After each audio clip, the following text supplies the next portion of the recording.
Had some time to celebrate a little bit. Not celebrating Pittsburgh, are they? Wake up this morning, they fired their offensive coordinator. The Browns defense will do that to people. They will do that to people. They will make you question everything and fire Matt Canada. Ryan, let's be honest, that was a long time coming. But nonetheless, when you face that Browns defense, there's a lot of questions over there. And I think it's actually kind of with where we sit today. The Chiefs falling last night. The Cleveland Browns start this morning with the same amount of wins as the Dolphins, the same amount of wins as the Chiefs. And not only a half game back of the Baltimore Ravens for the AFC North, a half game back for the number one seed in the AFC. And there's a lot of football to be played. And I'm still basking in the glory that is Victory Monday from yesterday and that Browns win over the Steelers on Sunday. But now we start to turn our attention a little forward.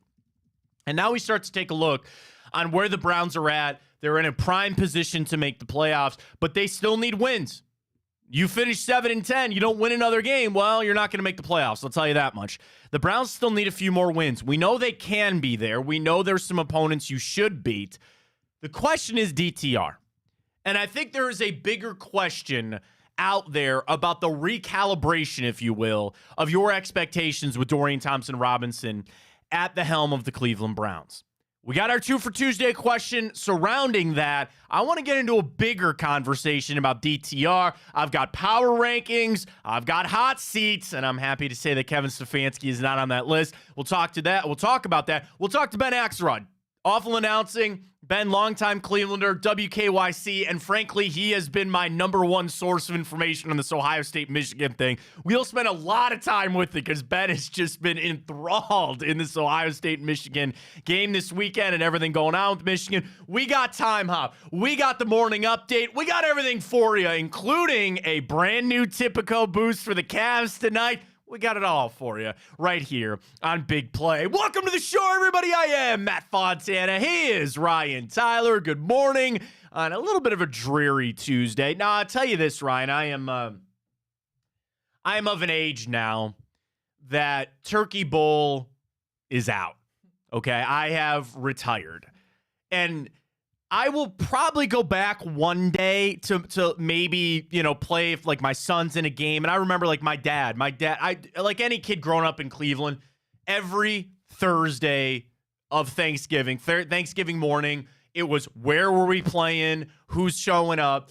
And shout out to my friends growing up. And it's a little sad that my friend of this, he passed away, but I have such great memories, dude. For 8 years in a row, we showed up at my friend's house, the same group of guys every year, and we'd go play Thanksgiving football.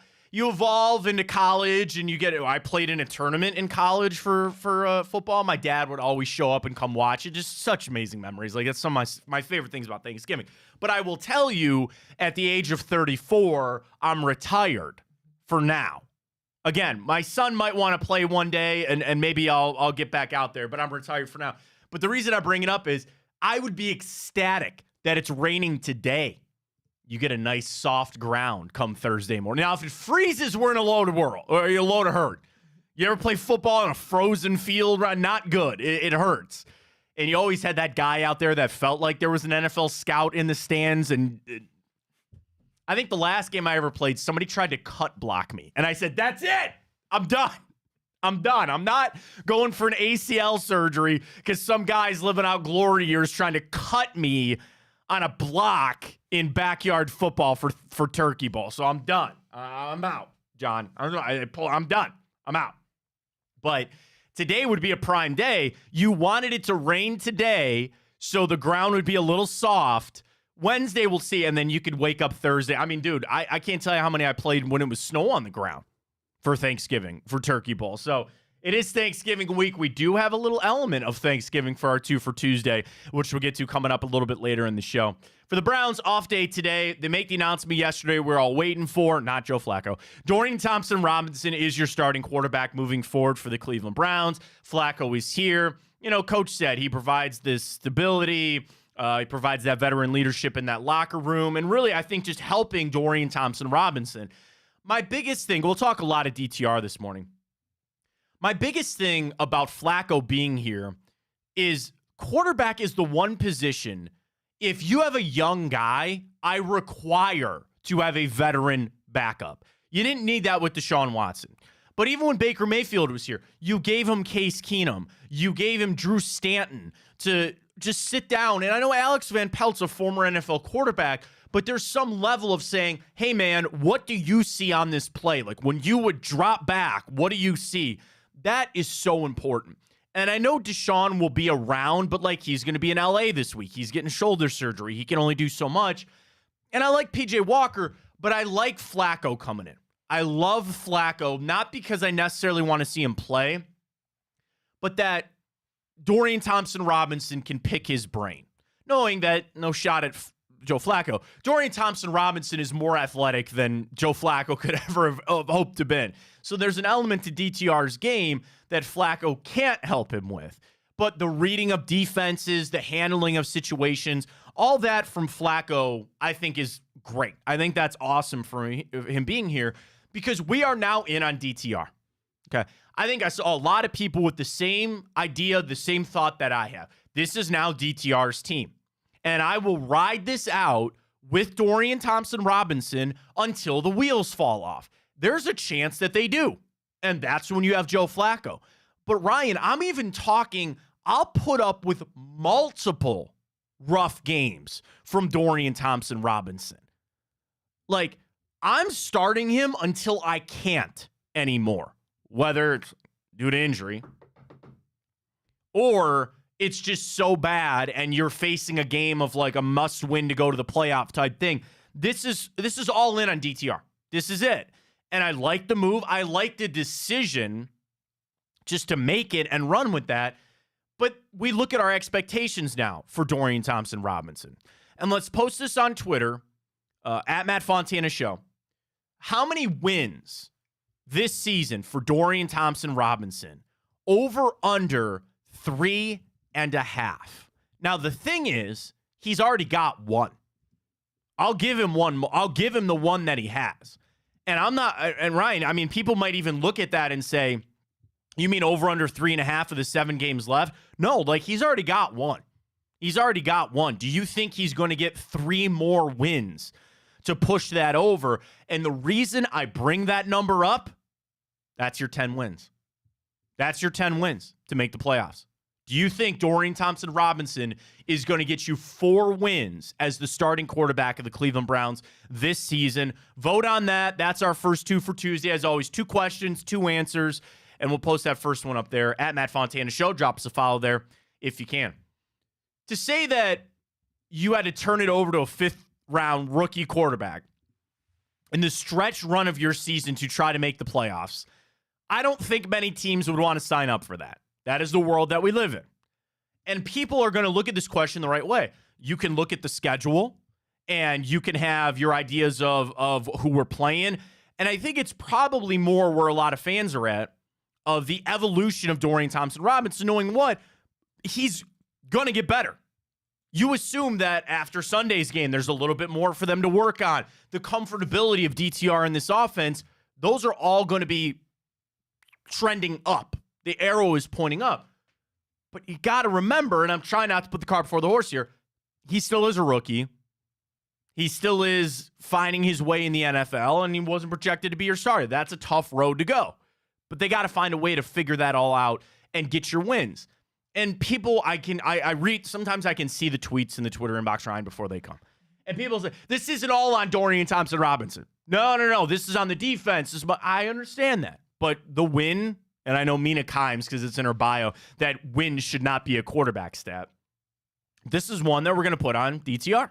How many wins does he get on the way out here for the Browns? Then we talk about the recalibration of expectations. Where when the season started, I think we all asked for the playoffs. There was no real question on that. I asked for the division, still very attainable. But in reality, were you thinking AFC Championship? Were you thinking Super Bowl? And I'd love to hear from people this morning. What is it today? What is it today? Is it enough to just make the playoffs? Here's a great question. Are you still asking the Browns to win a playoff game?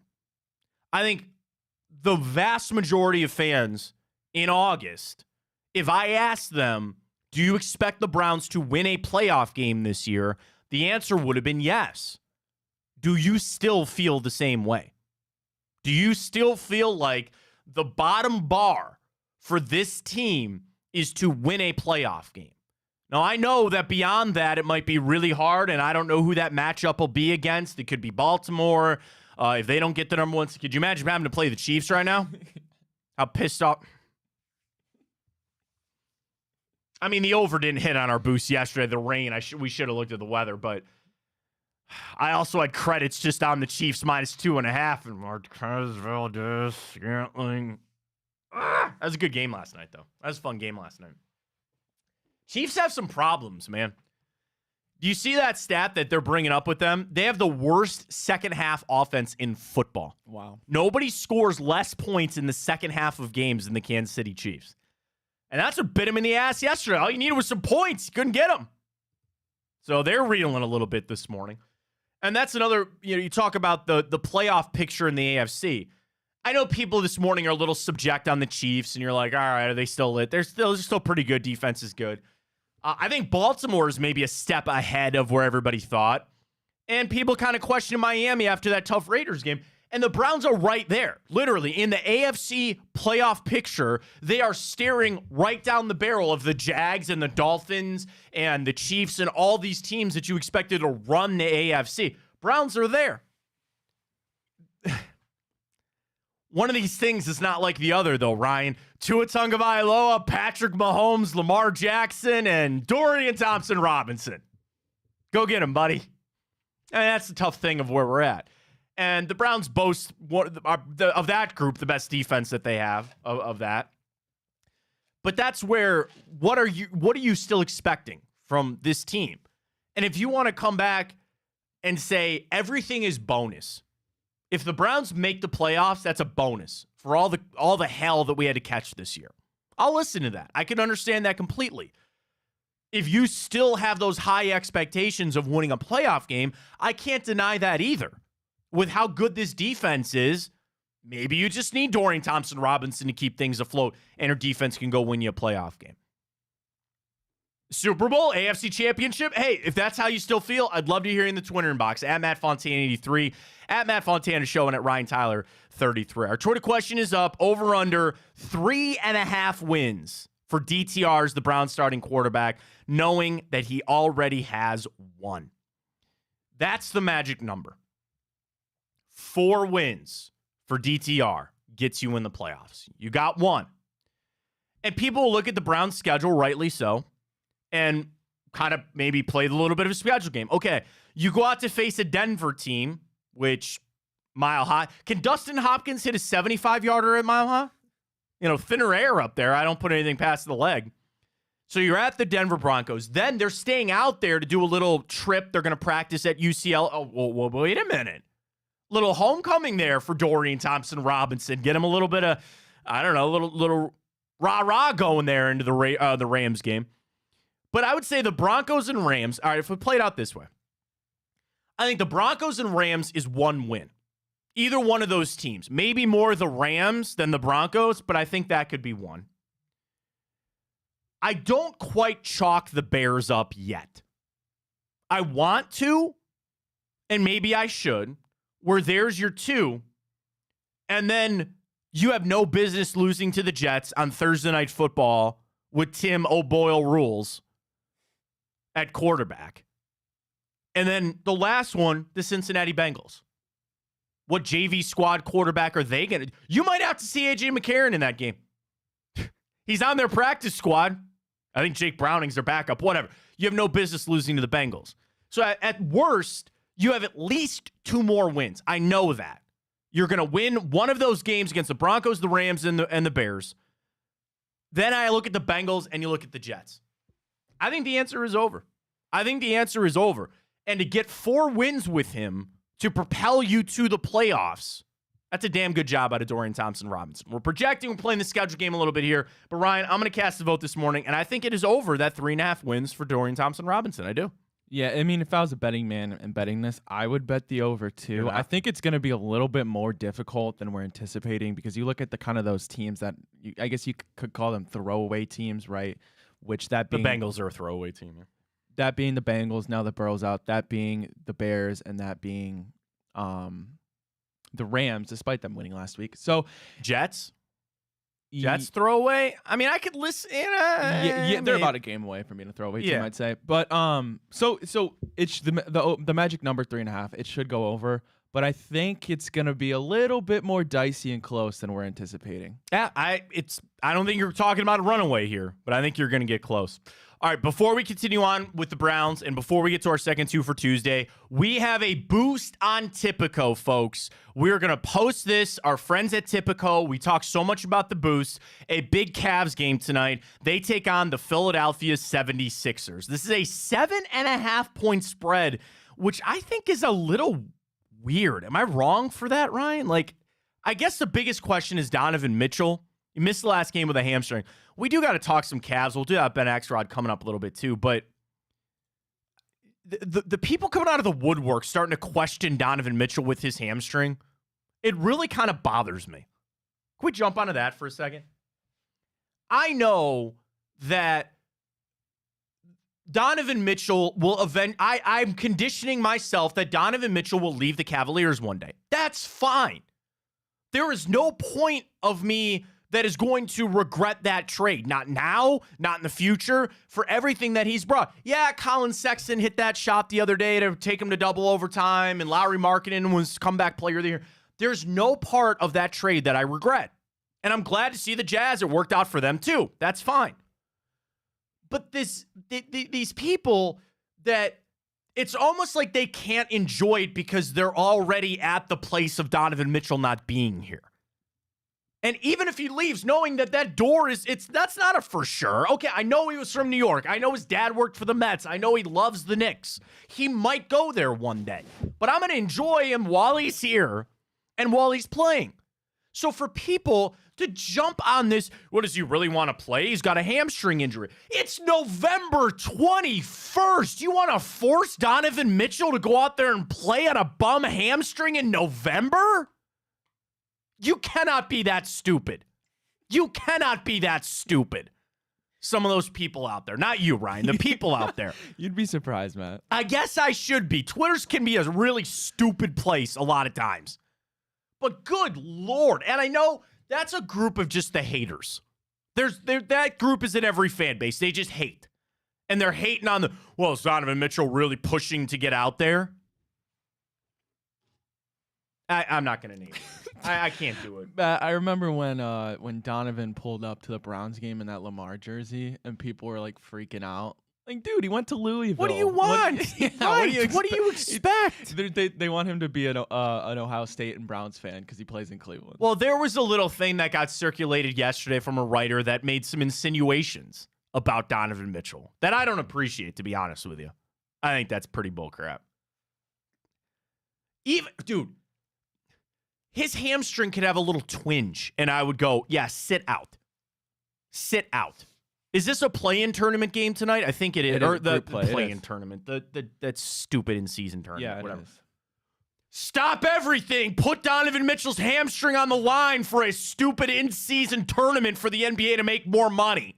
Must-win game for the Cavs tonight. Bothers me.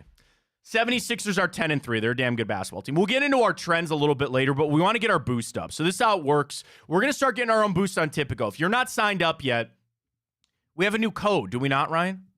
Big Play 100. So here's what it is. And walk me through this. You bet 25, you get 100 in bonus bets.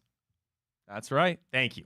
You bet 25 on Tipico. For new customers with our friends at Tipico, you download the app. You bet 25 on anything you want. You can just do the biggest money line spread if you want.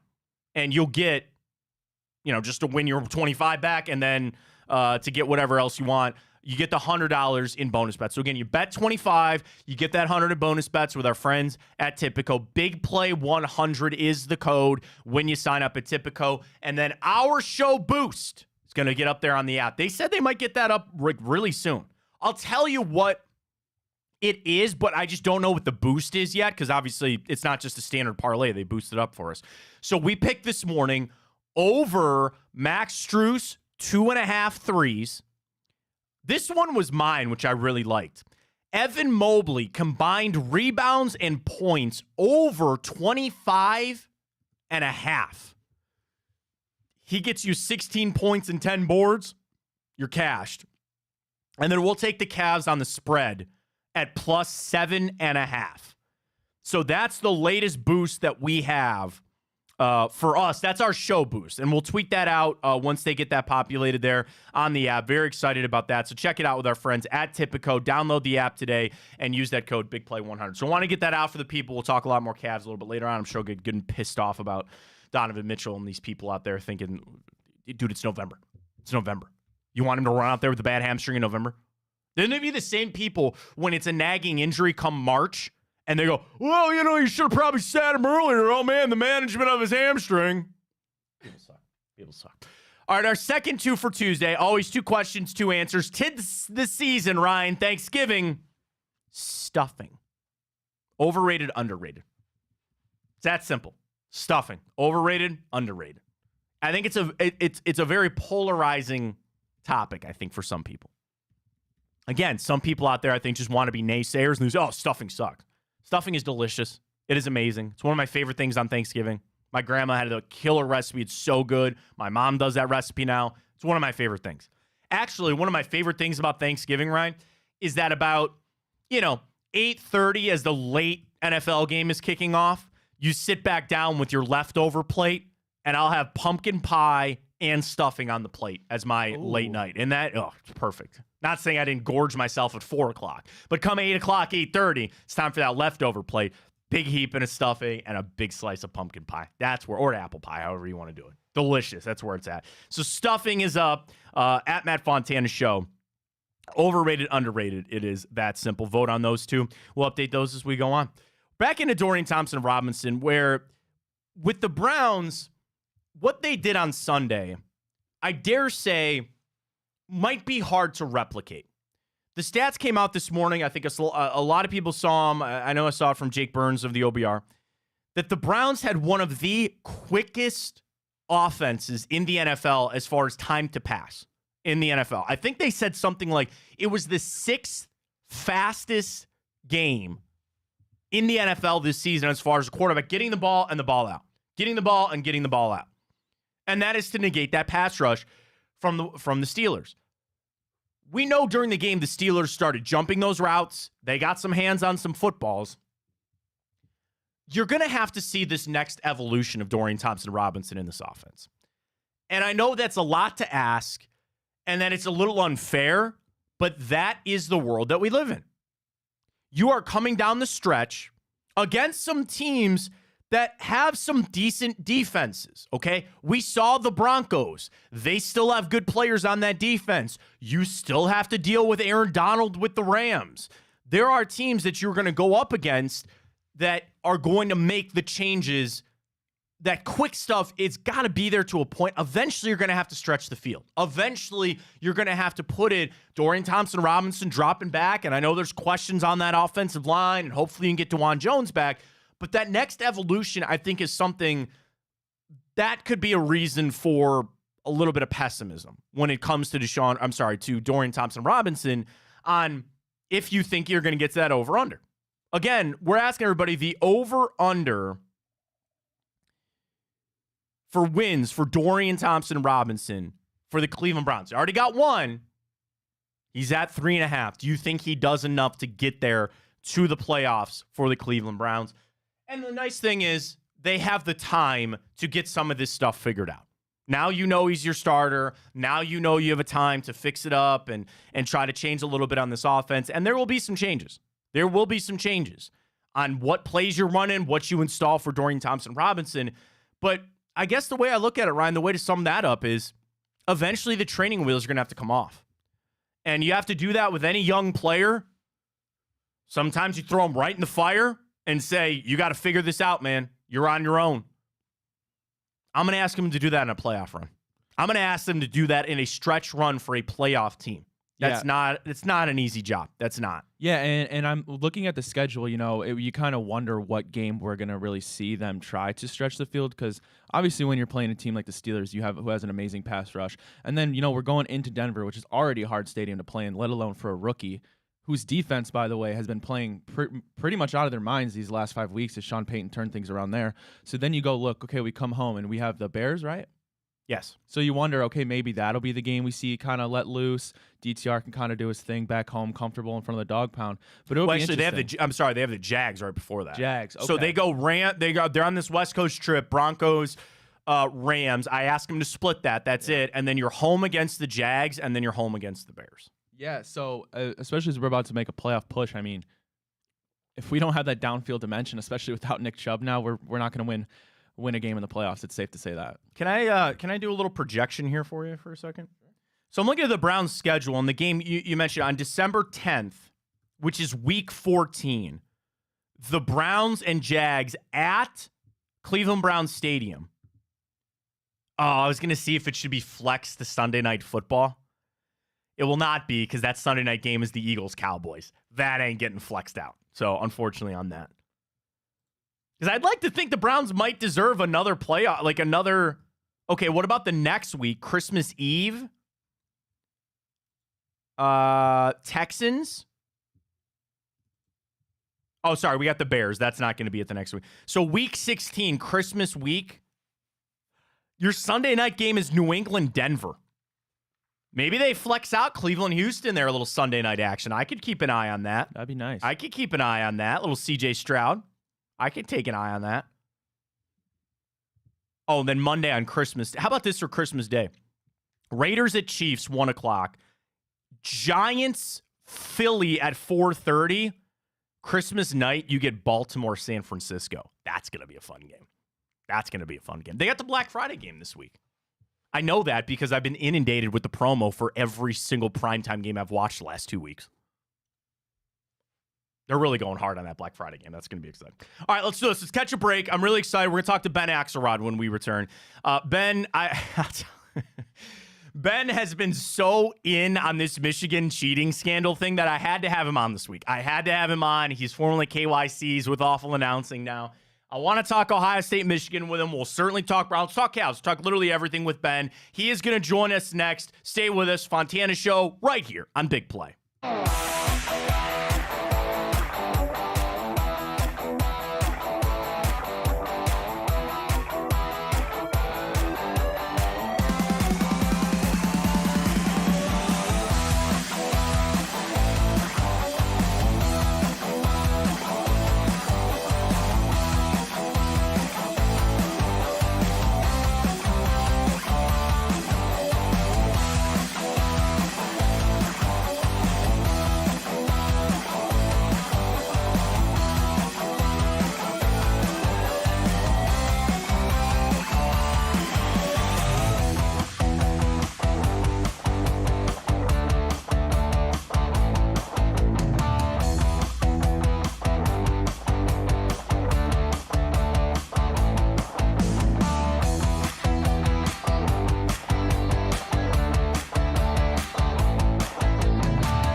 we're back here on Big Play, Matt Fontana Show. He is Ryan Tyler, and we bring in Ben Axelrod from Awful announcing the comeback.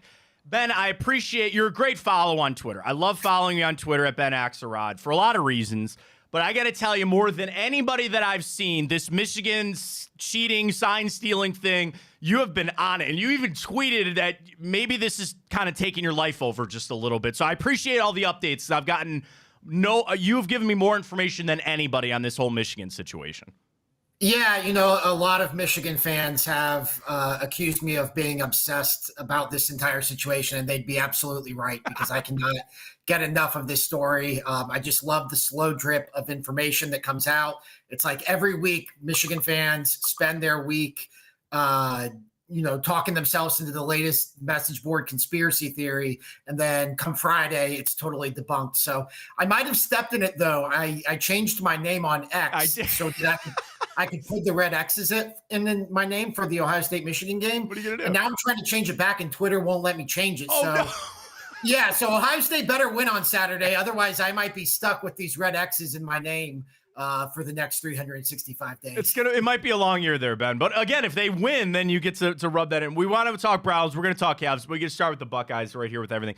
Ben, what has been your favorite thing out of all of this craziness? Because it's just, I want to run through the list of like all the things. When the Venmo history came out, when the surveillance tape of the guy sitting in Connor Stallion's seats of videotaping the sidelines.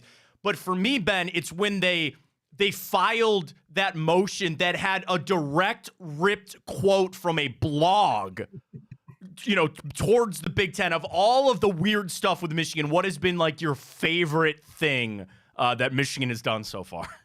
Yeah, I think the TRO, the temporary restraining order, I think it really encapsulated like this entire scandal because, to your point, they had they ripped off the message board to make the base of their argument, but then they pulled their claim a day before they're supposed to have their hearing. Like they got wind of whatever info the Big Ten had on them, and they said, you know what? We're going to sit this one out. 3 games is good with us. Is that still good with you guys? So to me, like that, the entire saga of them filing a temporary restraining order, boasting about their lawyers, their fans boasting about Michigan's legal prowess and how they're going to take the Big Ten to court and they're going to actually get Ohio State in trouble. And then lo and behold, come the day of the hearing or the day before the hearing, they actually totally back out and just accept the 3-game suspension. To me, like that has encapsulated this entire mess for Michigan. With everything that it is, Ben, from that big view out, because we see this all the time. You've been covering sports a long time. When these things happen, people think like, when it first starts, like this is the worst thing to ever happen to college football, and oh my God, and it's never that way, and it always kind of dissipates a little bit. But now that we're kind of fully into it, I don't really think this is over either. I know the NCAA still might be poking around and all that kind of stuff. But in the grand scheme of things, how big do you believe that this Michigan sign-stealing scandal has been? I think it's really big, and I think what makes it so big is that they kind of got caught in the act. Like this, we'll hear about boosters paying players, years after it happened or whatever, and then they have to go back and vacate a title or give back a Heisman or whatever. Like this happened this season. Like Connor Stalions was running this scheme earlier this year, and not only that, but Michigan is still a team that's in the mix for the college football playoff. At one point, just a few weeks ago, they were the favorites to win the national title. So that's why I thought this was such an interesting case for the Big Ten. Was Michigan wanted their due process, and I totally understand that. But on the flip side, like the Big Ten and to a lesser degree the NCAA have an opportunity to do something about it right now before Michigan can even, be in a position to play for a national title that might ultimately be vacated years from now. So I thought the Big Ten stepping in and issuing a punishment was the right thing. I was a little surprised they ultimately didn't ban Michigan from the Big Ten title game. And I think, we'll have to see what kind of evidence they have before we fully make a judgment on that decision. But I think that's what has made this so big is there's the cheating and there's the scheme and there's all that. But this is a national title contender that got caught in the act. The only thing I could really compare it to is the Patriots getting caught with Spygate in 2007. You bring that up, Ed, because you're so right on. And it's something that I kind of at a point wanted them to do something, right? There was just so much of this, all right, we're collecting information. And then I get it. It's a legal process. And they don't want to go to court and be sued for millions without having all the information. But it almost at a point seemed like the Big Ten and NCAA wanted this to get figured out on the field, where I'm sure every week they were hoping that Michigan was going to get upset, or they were probably rooting pretty hard for Ohio State to beat them this weekend, just so then they don't have to be the ones to do something. And I really still think that's the case, because again, the 3-game suspension for Harbaugh, that's fine. But I would believe, Ben, that the NCAA and the Big Ten, they would love nothing more for than Michigan to lose this weekend against Ohio State. So then that way the situation kind of fixes itself. Yeah, no doubt about that. I think, ideally for all involved except Michigan, Ohio State wins this weekend, and that kind of takes care of that. Actually, I think the College Football Playoff Committee has been kind of given a gift with how competitive this year's field is. I mean, if Michigan loses, I think they're out. I don't really see a path for Michigan getting in if they lose to Ohio State. I think Ohio State could lose and potentially get in just like they did last year. But I think for Michigan and their strength of schedule, I think they're probably on the outside looking in if they lose. But in past years, just like we saw last year, that wasn't necessarily the case. I mean, last year, if Michigan would have lost to Ohio State, Michigan conceivably still would have made the college football playoff just like Ohio State did. So I think because this year's field is so competitive, it's probably the most competitive field they've had since the college football playoff first came into existence in 2014. I think that's really to the NCAA and to the college football playoffs benefit. But if Michigan wins this weekend, I mean, they're probably in, and then you're going to have all these conversations kind of overshadowing everything moving forward. Ben Axelrod joining us this morning. Follow him on Twitter at Ben Axelrod from Awful Announcing. Give me your 4 teams. Who do you think at the end it's going to be? I'm kind of on this Georgia. I really think Oregon is going to beat Washington in the Pac-12. Then they're going to have to make a decision there. I would lean the Ducks. I'm going to believe Ohio State will take care of Michigan, win the Big Ten they're in. The Jordan Travis injury throws a wrench into this. I don't really think Alabama deserves to make it. I know they would love to have the 2 SEC teams back in there, but how do you think it plays out when it's all said and done, Ben? Yeah, I think it's kind of set up a little similar to 2014 when Ohio State made it and ultimately won, but there was a lot of questions heading into that conference championship weekend with how Ohio State would look with Cardale Jones at quarterback. And obviously Ohio State blew the doors off Wisconsin and wound up making the playoff and winning the whole thing. But I think Florida State's in a very similar situation because I do think they kind of had the inside track before that Jordan Travis injury. And I think they're still a very talented team, and it wouldn't be a surprise at all if they still were able to make it. But I think right now you have the Big Ten winner, or at least the winner of this weekend's game between Ohio State and Michigan. I think they could probably go on, and I doubt they would lose the Big Ten title game, but I think they could lose and still make it in. So I mean, Michigan's favored, so I guess I'll say Michigan. I'll go with the betting odds for the sake of consistency. I think Georgia's in. I think that's a no-brainer. I think the Pac-12 winner is obviously in, and if that's Oregon, that might leave the door open for Washington, although I doubt it. So I think I would lean Washington there. And then, I mean, it's going to be Florida State, depending on how they look in the ACC title game. And if not, I'd probably have Alabama right there. So I know I didn't give you a hard and fast 4 right there, but I just think there's so much at play heading into the conference championship weekend. Yeah. And that's, I always say that about the committee is that they created this committee so they can do what they want, and they want the human input, and they want the humans making the decision. I know you grew up as I did in a BCS era, and God, I love the BCS, and there's an element that I wish it would come back to do the 12 next year, but that's another conversation for another day. And that human impact the human input would be, Florida State doesn't have their best player. He's out. Like, I made that statement to somebody, Ben. They gave me a look, and I said, even if Florida State won out, I don't know if I would put them in. And to your point, it's the same thing with Cardale Jones, and they ended up going to win the national championship. Sure, I understand that. But I'd take a hard look at Florida State. I think it's really tough. Let's turn our attention to the game this Saturday. I think it was Ohio State's offense that everybody wanted to see. We know Marvin Harrison, and I know his Heisman odds have kind of gone down a little bit. He's just had some slow games. But really, I'm happy, Ben, to see Travion Henderson back being that elite running back that we expect. He's going to be a first-round pick.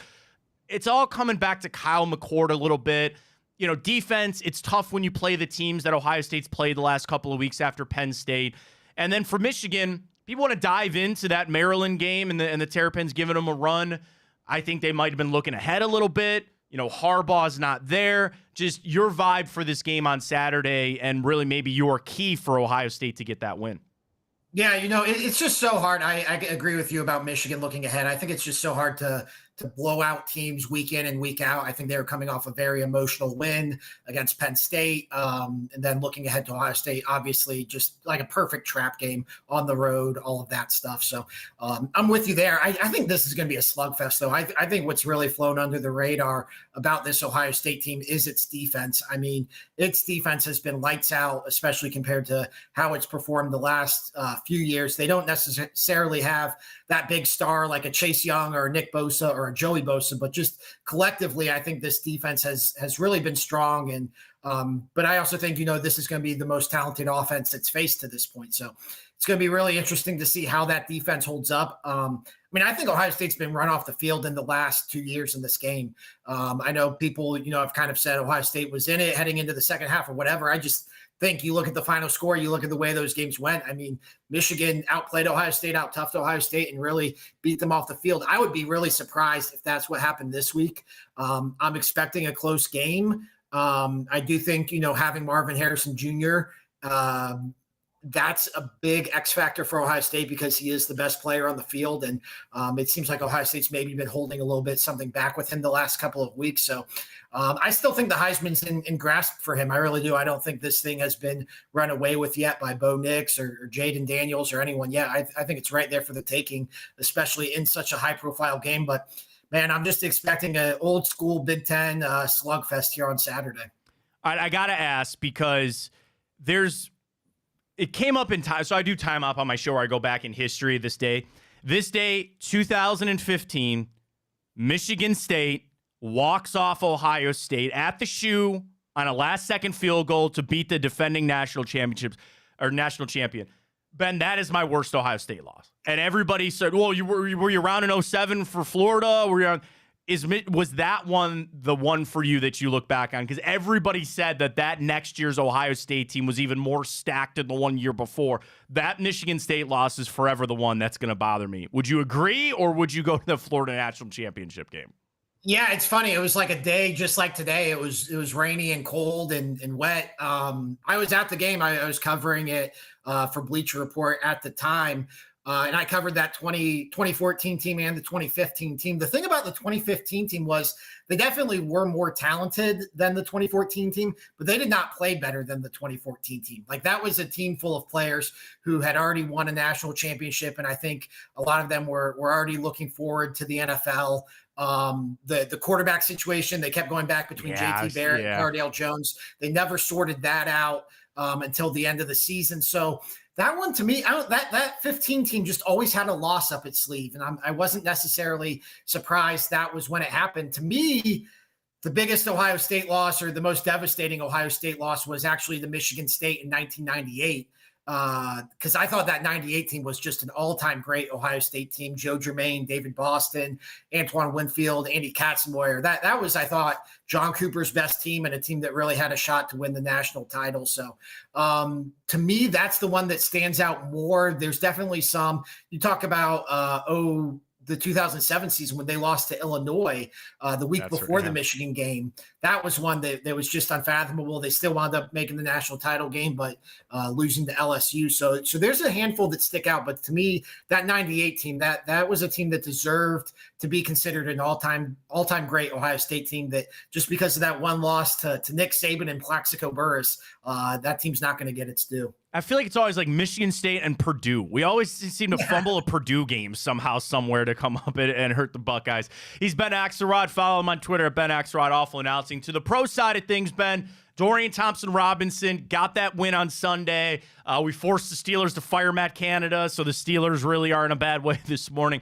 We're talking Dorian's expectations this morning, because when we started the season, you believed a playoff team, you believed maybe a win. kind of got to recalibrate that a little bit. What are your expectations now for this Browns team as they sit only a half game back of the number 1 seed in the AFC, but they have DTR at quarterback? What are your expectations? I think making the playoffs here would be a big win for this franchise. And because of the position they're in, they're 7-3. I think they should make the playoffs. Conceivably, you have to get to 10 wins to lock up a playoff spot. And so you look at the Browns schedule, I think there's 3 wins on that schedule, whether it's DTR or PJ Walker or Joe Flacco at quarterback, just with the way this defense is playing. As far as DTR, you'd like to see him continue to take steps forward. I didn't think he played great on Sunday, but I thought he played within the game plan and obviously played better than he did in his debut against the Ravens. So I think it'll be interesting to see how much more they're willing to give him from a game planning standpoint, because I do think they schemed this up for a lot of quick throws and to kind of take the game out of his hands on Sunday, which obviously wound up working out for the Browns. But I don't know if that's a winning formula moving forward. So you'd just like to see him continue to make steps forward, continue to use his athleticism, continue to get the ball into David Njoku and Amari Cooper and Elijah Moore's hands. I think the way this defense is playing, I think the playoffs are fully on the table. If Deshaun Watson was at quarterback, I'd probably be talking about, the AFC title game or challenging the Chiefs in the Ravens, but Deshaun Watson's not at quarterback. So I do think it's fair to kind of recalibrate what this team's ceiling is moving forward. There's a world, and there are some out there that say, just turn it over to Flacco now. Just give it to Flacco now. All you're going to ask Dorian Thompson-Robinson is maybe to be that game manager. Why not turn it over to a guy that has been a game manager and maybe even kind of won a Super Bowl being as a game manager when he was in Baltimore? I'm intrigued enough to let it ride out with DTR. And I said, Ben, even if it's a game or 2 of struggles, I still would like to leave him in there. Would you agree with me on that, or do you have a little shorter lease for DTR? I agree with you. I would give DTR every chance possible to be this team's starting quarterback. He's the guy you drafted. He's the guy who's been playing within this offense. He's the guy who his playing style fits within this offense. I think if you move to Joe Flacco, you're obviously going to have to change some things around. But I also would have a short leash because this season, look, you don't know if this defense is sustainable. Injuries happen, turnover luck changes. I think defense is one thing year to year that doesn't necessarily carry over. Obviously, they have the talent on that side of the ball, but we've seen this team, with equal talent, not play well on defense. So I would have a short leash. I do think signing Joe Flacco and a guy with Joe Flacco's experience kind of tells you that they do have a short leash for DTR moving forward. But I also would want to give DTR every chance possible to succeed because he is a guy who you have invested in, at least as far as being a draft pick and putting in time with. This year, finally, Myles Garrett gets that Defensive Player of the Year. I think it has to be. It's got to be, right? It's that or MVP. He's starting to get MVP buzz from Mike Florio, and I've seen some others mention it as well. And MVP is wide open right now. There's not one of the quarterbacks who has taken off with it. I'm guessing Jalen Hurts is the betting favorite after last night. Mm-hmm. But after that, it's wide open. You're talking about receivers like Tyreek Hill, a wide receiver has never won MVP before. You're talking about a rookie like CJ Stroud. A rookie hasn't won MVP since Jim Brown. So why not a defensive player? I think this thing is wide open for the taking. But yeah, as far as Defensive Player of the Year, I think it's Myles Garrett, and then probably a sizable gap now, Micah Parsons, and that's probably the field. Yeah, I think and I didn't want to build this as Myles Garrett versus TJ Watt on Sunday, but it was clear that Myles won that. It's not like they were going up against each other, but as far as plays for that game on that spotlight, and I think as all eyes are going to continue to be on the Browns, Steelers are fading away a little bit. I know Dallas is pretty good. Some people like Max Crosby, but I the same thing with the MVP and why, I'm a Buckeye fan, so I want CJ Stroud to play well and all that kind of stuff. Ben, I think those awards need to go to players that are on really good teams. And I'm sorry to Max Crosby, the Raiders are not a good team. I'm sorry to TJ Watt. I don't think the Steelers are going to finish this thing out real strong. And I think that could be my knock on CJ Stroud for the MVP. He's not really playing on all that good of a team, where Myles Garrett is playing on one of the best defenses in football, and he's the best player on one of those on the best defense. So I think DPOY is certainly in the running. And yeah, wouldn't that be something if he just I would just love to see if he got votes for the MVP. Mm-hmm. I think that'd be awesome. Yeah, absolutely. And that's to your point. I mean, there have been years where I thought Myles Garrett was the best defensive player of in football from a talent standpoint. But the Browns defense, you couldn't justify it. The defense wasn't playing well enough to justify giving him the Defensive Player of the Year award. So as far as CJ Stroud, I think it'll be interesting because I think if the Texans do make the playoffs, considering what their expectations were before the season, I think then you're making a really strong case for it. But yeah, I mean, Myles Garrett, I can point to 3 or 4 Browns games this year the Browns do not win if Myles Garrett is not on the field, thinking especially about that Colts game and even on Sunday against the Steelers. So, I mean, I think that Myles Garrett, in terms of which player is most valuable to his team, it's right there in the name. I think Myles Garrett's right there right now. Wrap up with some Cavs. I know you and the family were at the game a little while ago. I mean, up and down a little bit to start the season. We've had to battle some injuries with Donovan. People are jumping on this. Evan Mobley hasn't ascended like people expect. And I really felt like, Ben, even though it's only November, that the Cavs were entering a little bit of a crucial stretch. I thought JB was catching a little bit of heat. They've won a couple. I thought that win over the Nuggets was fantastic. They got a big game tonight against Philly. Just overall, in general, any of those pieces there, where are you at with the Cavs?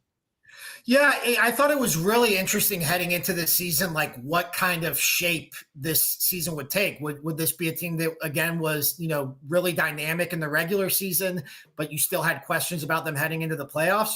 Or was this a team that, kind of been there, done that in the regular season, was going to, fight its way through this year, hopefully make it to the playoffs. And then that's where you'd really see the improvement. And right now it's looking a little bit like the latter, although, like we saw against the Nuggets, I mean, the pieces are there. The talent is there. This is one of the most talented teams in the Eastern Conference. They don't have the experience, and I don't think they necessarily have the depth, although they are deeper than they were a year ago. But I do think, with Donovan Mitchell, who's an all-NBA player, and Evan Mobley, who's going to be in the running for Defensive Player of the Year again, I think that floor is always going to be there for this team. So, I think it's going to be maybe a little more of a slog than it was last season, but I do think the talent's there. I think, this is a team just based on its talent alone that could rip off, 8 or 9 wins in a row at any given time. So you'd like to see, them build on that win against the Nuggets, because you don't want to see that noise about Donovan Mitchell continue to gain steam, the speculation about JB Bickerstaff's job status, all of that stuff. You'd like to see them kind of put that to rest, but at the end of the day, I think this is a talented team. I think they will make the playoffs. And I think that, from there, that's really where I'm going to judge this team, is how do they build on the playoffs and what they did last year, because obviously that was a really disappointing finish to the season. I feel like, Ben, some people, I'm not saying you, but some people, they want that sour taste of the Knicks series out of their mouth, and they expected it the first 2 weeks of the season. And I'm sorry to tell us, like, you're not going to get that until we get back to the playoffs and win a series. So people really just were on edge to start the season. You're so right on about how it ended last year, and you really can't do anything about that for a couple of more months. I'm sorry, the in-season tournament doesn't do it for me. That doesn't erase anything about, like, I get why the NBA, they want to make money. Some of these courts, I like the Cavs court. Some of those other courts are a little out there for me. I like the court. I guess it really doesn't change a whole lot. I just, I don't know, Ben, what do you think of that in-season tournament? It doesn't really hit for me. Yeah, it's one of those things that I went into with an open mind. I started following European soccer in the last year, and that's like what this is all based on. But I just think the NBA has done such a poor job marketing it. It started too early. They haven't done nearly a good enough job explaining it to the casual fans. I was at the game Friday. It was a tournament game. You wouldn't have known it was any different than any other regular season game. The courts are, some of the courts are legitimately difficult to watch. It's distracting, is it not? Like, I'm watching some of these games, the highlights, I'm like, I can't even see where the ball is at. Right. I mean, it's one, trust me, I'm all for loud uniforms and unique court designs and all that, but like, this is hard to watch some of these like bright blue courts. Yeah. So I think there's something there, but I just don't think the NBA has really figured it out yet, like what the stakes are and what this means to the fans. Yeah, they'll still cash a bunch of checks, I'm sure, on it. Ben, Right. really appreciate the stash is on point. I didn't do it this year. I'm kind of kicking myself. We had family pictures, you know how that goes. So I held. Yeah. It is on point though. It's looking. I appreciate it. It's looking prime. Ben, I always appreciate it. Great follow on Twitter at Ben Axelrod. It looks weird with the X's, but hopefully that'll remedy itself. We got to call Elon. We'll get that figured out for you. Ben, really appreciate it. We'll definitely have you on in the future. All right, man. Absolutely. Thanks, Matt. Appreciate it, bro. There he is, Ben Axelrod. He's legitimately one of my favorite follows on Twitter. Not just because of like all the Michigan stuff, but like Ben at Awful Announcing now, they do a great job. Just a lot of information. If you're a sports fan, he's a great follow at Ben Axelrod. It was funny because I didn't bring it up, but his wife and my wife actually work together. And she texted me this morning. She goes, "You haven't had Ben on yet?" And I go, "No, I don't know. It just didn't work out." So this is the perfect week because I wanted him to go all in on that Michigan stuff because no one has been covering this quite like Ben. So I appreciate his time right there at Ben Axelrod on Twitter. All right, let's catch our break. When we come back, we're going to get into the morning update. Matt Canada out in Pittsburgh. Big Cavs game tonight. Some other news around the world of sports. So we'll get to all that coming up. We got it for you on Big Play. Man, yesterday, massive day. You had Reflug. You had Blake and Greg Williams to come get some. You had Hanford Dixon. You had, of course, Sunday night, Bobby Carpenter, Anthony Schlegel. You're telling me for Ohio State week that you're not all geared up with Schlegs and B-Carp? Check it out Sunday nights on Big Play. It airs on Bally's throughout the week. And then, dude, Ryan, how about a Sunday night edition after a victory over Michigan? That'd be a show to be a part of right there. So we appreciate everything with all the support that we've been getting here at Big Play. And we even have some bigger things coming. We really do.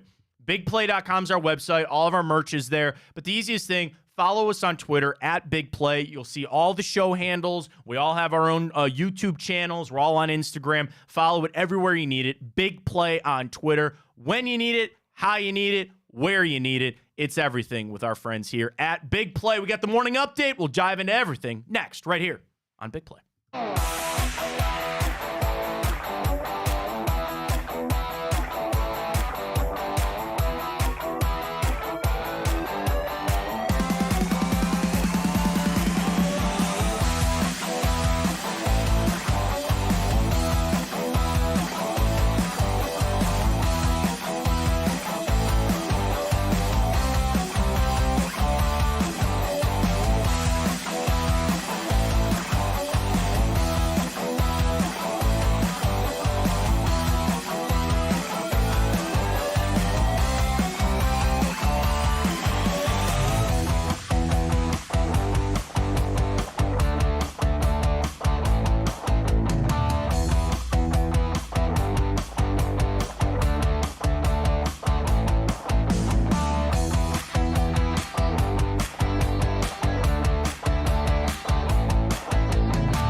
cut out. And I was like, what happened? I was like, my headphones.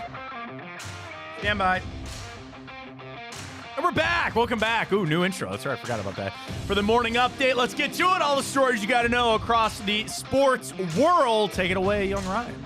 Alrighty, well, Matt, the Cavs are back in action tonight in Philadelphia against the 76ers. Cavs are 7-6. Well, Philadelphia is off to a hot 10-3 start, Matt. Who saw that coming? The Cavs have lost 7 of their last 10 matchups against the 76ers, and Philadelphia comes into this game as a pretty decent 7.5-point favorite. Yeah, I mean, the tough thing for the Cavs is Joel Embiid, right? And I feel like Embiid, the Cavs, I mean, you drafted Evan Mobley because he's Evan Mobley. Like, I'm not saying you drafted him for, it's not like the NFL.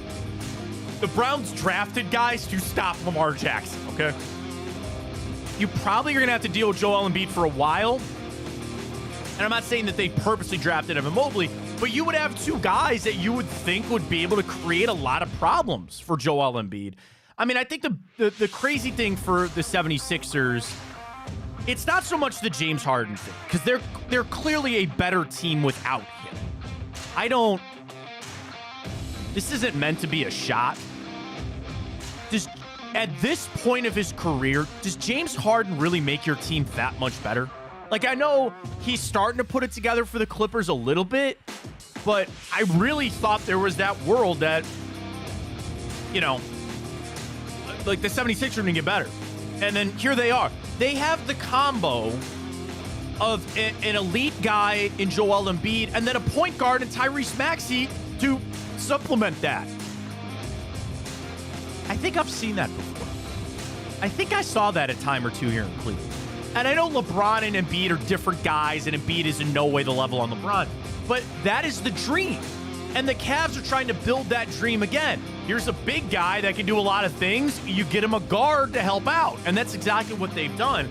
Harris, Oubre, I mean, they have good players. They do. Off to the start that they have had, I mean, it's early. I think there is a little sense of the 76ers of trying to, take it to James Harden and stick it to him. But they've beaten some good teams. They have. Because, the instant thing would be to sit here and go, all right, who have they beaten? They beat Boston in this streak. They've already taken out Phoenix. They've already beat Toronto twice. But I think I don't want to say they're susceptible. I think 7 is right. Now, the question is Donovan Mitchell going to play tonight? That's my biggest question, because we have our boost, folks. Go to Tipico, use the code BIGPLAY100. You download 25, you get $100 in bonus bets. Donovan Mitchell's already out. So he's out for this game. I'm sorry, he's out. Okay. The biggest one is going to be Karis LeVert. He is questionable. So I would say a 7-point spread for the Cavs against the 76ers without Donovan Mitchell is fair. Our boost tonight, Max Strus over 2.5 threes. Evan Mobley over combined points and rebounds of 25.5, and the Cavs plus 7.5. We talked about it with Ben Axelrod. If you missed it, go back and watch it. Great stuff with Ben from Awful Announcing. And he mentioned that momentum after that big win over Denver. That is my best thing for tonight, is ride a little bit of that momentum. Now, the crappy thing is they're on the road. If they were at home, I'd feel a lot better, and I think the line would be less. But I'll take the Cavs on 7.5 tonight. It's going to be a little gritty win. I guess the bigger question with the Cavs, which I want to talk wine and gold to wrap the show up a little bit later, have they done enough to ease any concerns that you have? Because I would say, Ryan, even for the most diehard Cavs fans, you had a concern at some point of this season. You didn't get off to the best start that you could have asked for. So they've done enough to maybe ease up on JB a little bit, to ease up on some of the questioning with Evan Mobley. We'll discuss that a little bit later in the show. But nonetheless, dude, I will never take this for granted. You have meaningful regular season games. I'm not talking about the in-season tournament. I don't care about that. You have a really good basketball team in the 76ers, and I want to see what the Cavs have for them tonight. I will never wish away meaningful regular season games because I love it. Not everyone is that, but tonight is a big game, and I'm jazzed. We're on national TV tonight again, right? I believe we are. TNT, 7:30, baby. Back on TNT. Alrighty, well, Matt, it is officially that week that the Buckeyes play that team up north. And for the first time in 5 years, Matt, the Buckeyes come into this match as underdogs. Tipico has them at +3.5. Oh, it's moved. I would imagine money coming in on the Buckeyes. It's that way because it's at Michigan, because I think you give them the standard 3. But I think these teams are equal in a lot of areas. Defensively, Ohio State's playing better. I would still lean Ohio State. I think the best player on the field wears number 18 for the Scarlet and Gray. That's Marvin Harris. I like Blake Corum. I think Travion Henderson is just as good. Offensive line, maybe a little more Michigan. Quarterback, probably Michigan. And I think, listen, you can have a really crappy defense in the NCAA. I understand that. But a lot of these teams, they boast these gaudy stats on defense because they just play really bad offenses. You know what I mean? Like, yeah, I expect Ohio State to limit teams to 10 points when they're playing the likes that they have. Sorry, I just is what it is. And the same goes for Michigan. Coaching advantage, sure. But this just torpedo into my brain, Ryan. That Ryan Day might feel like he's coaching for his job come Saturday. There's a heavy group of Ryan Day detractors out there. And what's their knock, man? He doesn't beat Michigan. He has not beaten Michigan. And, I'm as big of an Ohio State fan, born and raised Ohio State fan, but I will fully admit I think people put too much on it, okay? Yeah, you don't want to go to John Cooper years where you don't beat him at all. And yeah, beating the hell out of him for a decade was fun. I always look at it more of like, yeah, I hate Michigan, well documented on this show, and I want Ohio State to beat them, but for the grander scheme, I want to beat them so I can be a Big Ten champion so I can go win a national championship. So that's where this is just a cog in the wheel for me of my happiness for Ohio State. In a world of would I rather beat Michigan or win a national championship, I will always vote to win a national championship. I always will. Now, the nice thing is usually to get one, you have to have the other. Usually in the order of beating Michigan first and then go to the national championship. So, and I know the 12-team playoff will change all of that. I will always rather win a national championship. So this is what I dream of. Undefeated, probably 2-3 in the rankings. Probably, I'd like it to be 1-2, but you'll never get another game like you did back then. You're going to have a 2-3 matchup, undefeated, probably for the right to go to the national championship. Or at least the playoffs, I should say. That's it. That's why it's all laid out.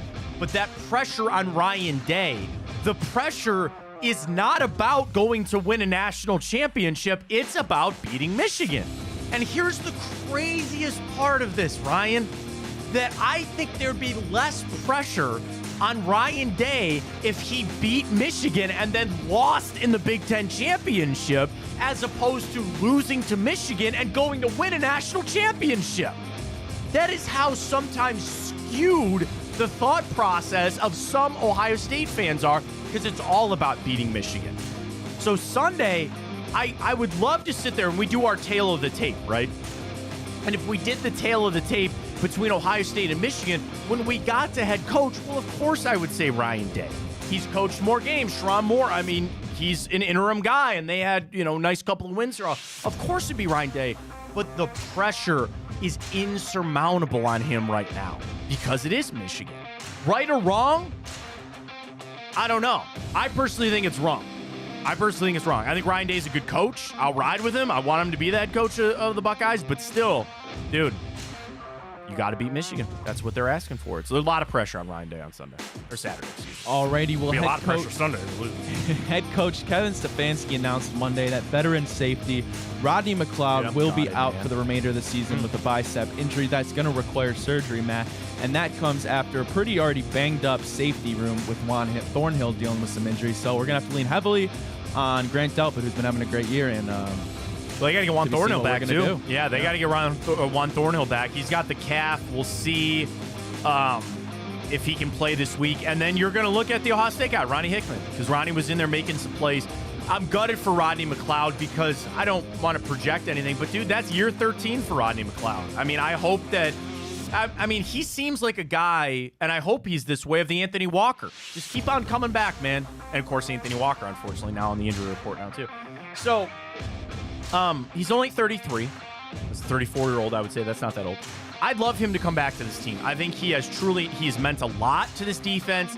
I know Jim Schwartz will be here, and I know he fits a lot of what Jim Schwartz wants to do. I'd love to see Rodney McLeod back. Especially if you don't bring back Grant Delpit, which is a world that we might be living in. I'll save that take for the end of the year, but I'd franchise tag Grant Delpit if I had to. I would. Alrighty, well, a holiday gift came a little bit early for Pittsburgh fans this morning. They are rejoicing. As offensive coordinator Matt Canada has been fired after an outcry of fans to get him canned for the last month or two. Dude, did you see this from Schefter this morning? Sorry, I'm looking up Batman news. Big Batman news this morning. We have new stills of the Penguin spinoff, and apparently there's some news about the second Batman. Exciting stuff. Sorry. Schefter with a tweet this morning that the Pittsburgh Steelers, one of the most historic teams ever, when they fired him today, it is the first time that they have made an in-season coaching change since 1941. They have not fired even like a linebacker's coach, let alone a coordinator, since 1941, when the team's half-owner, Bert Bell, fired himself. Imagine that, firing yourself. 1941. We are closer to 100 years than not that the Pittsburgh Steelers have fired a coach in season. It got that bad. I mean, I know that Steelers fans are all up in it now with Kenny Pickett and them realizing that he's not the guy.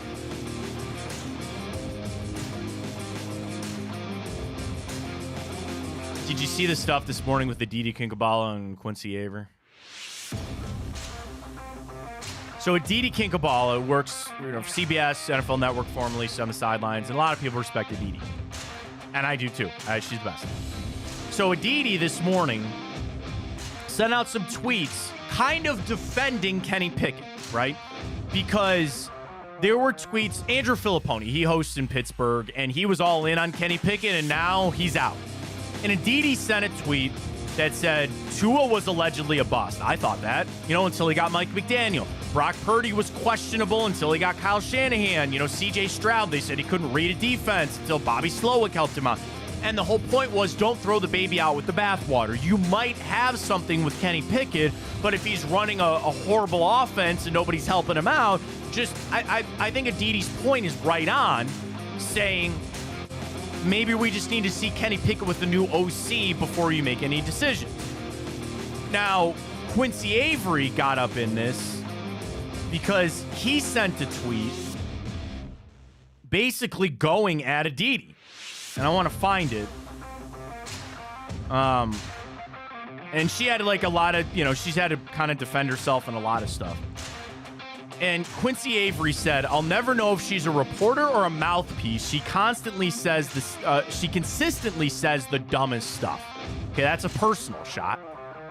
And then Aditi comes back and just brings their point up again. Do you believe that sometimes there's terrible narratives made about people and alleged judgments made about them, and those people are put in a position to succeed and it's shown as false? That's all her point. And then Quincy comes firing back. You can say whatever you want about whoever you want, all that kind of stuff. He said, "My point is you say a lot of silly stuff. I'm never sure it's from an actual reporting or just some of the stuff you say that a team told you." That's attacking credibility of somebody, Aditi, who everybody loves and I think is a very good journalist. Quincy Avery is Deshaun Watson's personal quarterback coach. And there are people drawing comparisons about a little bit of disrespect right there. And I don't know if I wanted to bring that up because that's unfair maybe for me to make that leap, but that was a fallout this morning kind of all the Canada stuff. So anyway, Kenny Pickett, I guess, to Adidi's point, yeah, let's see what he's got. I'll tell you this. No matter how good a quarterback is, they cannot overcome bad play calling. That's just impossible. That's impossible. And maybe that was truly it. The thing is, and probably why the Steelers, make no mistake, we know what the Steelers are doing. You made this move now to give Kenny Pickett now a runway to say, you need to show us something here in these last couple of games, or yeah, we're going to go find a quarterback this offseason. So they make this move to remove a variable, because when they sat down at the end of the season to evaluate Kenny Pickett, there was no way for them to understand what he was doing without Matt Canada. Now they will have a sample size, and I would say a pretty ample sample size, of Kenny Pickett without Matt Canada. He goes out there and continues to lay an egg, he's going to be out of a job. He goes out there and shows improvement, okay, then the Steelers going to have to make a decision. That's what happened there. I know Steelers fans, and that's also, that's also them trying to save their playoff hopes. Because there's even at 6-4, you feel like they're circling the drain, do you not? And they need to shake something up, because if that offense keeps going the way it was going, they weren't going to make it. So I got no sympathy for the Steelers. Sorry. That's what Browns defense will do to you, man. Alrighty, well, we'll end the morning update with this last bit of news. The Chiefs fell to the Eagles. Eagles improved to an NFL best 9-1. Chiefs fall to 7-3 as Jason Kelce gets the win in the rematch of the Kelce Bowl. But for the Browns, that means they are now only half a game back for the number 1 seed in the AFC, as the number 1 seed gets moved to the Baltimore Ravens. Just keep winning, man. I said I'm a little more focused on the wild card, but just keep winning, and everything will take care of itself. Baltimore's schedule is brutal. Absolutely brutal on the way out. Now, I believe KC will be just fine. I kind of believe that Miami will be just fine. Hey, man, set those goals high. What do they say? Shoot for the moon, and even if you miss, you land among the stars. Horrible cliches. I'm sorry. But anyway, for the Chiefs on the way out, oh my God, how about this? Raiders, Packers, Bills, Patriots, Raiders, Bengals, Chargers. Chiefs will be just fine. They'll be okay. Trust me. You want to know Miami's schedule on the way out real quick? Miami. Oh, God, they're even worse. Jets, Commanders, Commies. Titans, Jets. That's their next 4 games. They will be winning 4 straight. Then they have the Cowboys and the Ravens, and then they end the season with the Bills. Pretty favorable. Hey, man, just win. Brown's schedule's semi-favorable, too. So you just kind of win, and everything will take care of itself. Let's update our 2 for Tuesdays before we get into coaching hot seats. Quite a few of those. So we'll get to, first off, power rankings, and then some updated coaching hot seats. But first off, over under 3.5 wins for DTR's the Browns starting quarterback. He's already got one. This one, 69-31. Nice. People say the over for DTR, and that would be a playoff run. And then stuffing. Overrated, underrated. I'm happy to say that this is 85-15 underrated, because that's the answer. Ryan, I never got your vote. Overrated, underrated there on stuffing. I'm gonna go with underrated, because it's I think it's my favorite Thanksgiving food. It's kind of a newer one. I think it's some hate, but that's tough because I don't necessarily know if it's super hyped up, so I don't know if I can call it underrated. But just on that, it's either overrated or underrated. Got to pick one. So I'm with you. Then I'll pick underrated. You have to go underrated. I'll pick underrated. I'm happy to say that we are not on the coaching hot seat for Kevin Stefanski anymore, and frankly, he shouldn't be. But let's go to ESPN. They run through their power rankings and then update who their preseason hot seat was and their current temperature. So number 1 in the power rankings, Philadelphia is 1. San Fran jumps from 3 to 2. Kansas City drops down from 2 to 3. Lions are 4. Baltimore is 5. Dallas up a spot to 6. Miami drops a spot to 7. And your Cleveland Browns, stagnant. Right there at number 8. The preseason hot seat was head coach Kevin Stefanski. the temperature of that hot seat, the same temperature that it is outside right now, Ryan, freezing cold. Jake Trotter writes, Stefanski is a lot closer to being the coach of the year than he is to be fired. Dealing with the loss of All-Pro Nick Chubb, $230 million quarterback in Deshaun Watson, the Browns are in the thick of the AFC playoff picture. They also have 4 wins that were decided in the final 2 minutes of regulation, which according to ESPN stats and info is a franchise record. We used to talk about those wins all the time, Ryan, about close games, late game wins, and you just never got them. And I really think those late game wins come back to the talent level on your team. And if you have a talent level, you're going to get those wins. Browns have a franchise best 4 wins decided in the final 2 minutes of regulation. The Browns have been stellar on defense and special teams with Stefanski calling plays. They've been good enough offensively. Stefanski could be on the verge of a contract extension. There we are. That's why I want to bring it up. Kevin Stefanski and Andrew Berry are in the final year of their deal next year. I'm going to call it now. They'll get signed to an extension this offseason. I don't think it'll be that 5-year extension that they got. I think a 3-year extension is warranted. A little boost in the pay raise. All for that. And you give them a deal that they deserve. 3-year extension on out. I am so happy that that is the world that we live in. Because no coach is perfect. And again, I've done this 1,000 times. I'll do it again. On any player and any coach, there's one side that'll always hate, and there's one side that'll always defend. And then there's us here in the middle. For Kevin Stefanski, he is one of the keys to success for the Browns. As they lay out their franchise, as they set things up of what you want to be, not even so much this year, but if you have goals of going to win a Super Bowl in the next 5 years, you don't fire coaches. You don't fire good coaches. Kevin Stefanski is a good coach. And there's a world that he takes you to a Super Bowl. Now, I know there's a world that he ends up losing his job. In coaching, you get hired to get fired, and I understand that. And I hope it's a little like Marty Schottenheimer with the Chargers. Remember when Marty Schottenheimer was taking the Chargers to the playoffs every year, and then they fired him because they never won in the playoffs? I'd love to have that problem. I would love to have that problem. I hope Kevin Stefanski takes the Browns where we need to go. But, Ryan, as this is built up, I really had a fear at one point of the Browns moving on from Stefanski. Not so, I mean, a big part of it is Stefanski. I think he's very good at what he does. But my other fear was that is a step towards dysfunction. Because even if you bring in a new guy, there's a chance that guy doesn't work out, and there's a chance that there's a big upheaval and a turnover. Now, granted, there's the other side, the positive, where they take you to new places and new heights. But I don't want to rock the boat. I do believe that the Browns are on a very good path right now, and I don't want to deviate from that. You can't assume for injuries, sure, but I'm talking about the 3-year and maybe 5-year health of the franchise. Sometimes that's all you got to do is just get to the next 3 years, right, or next 5 years.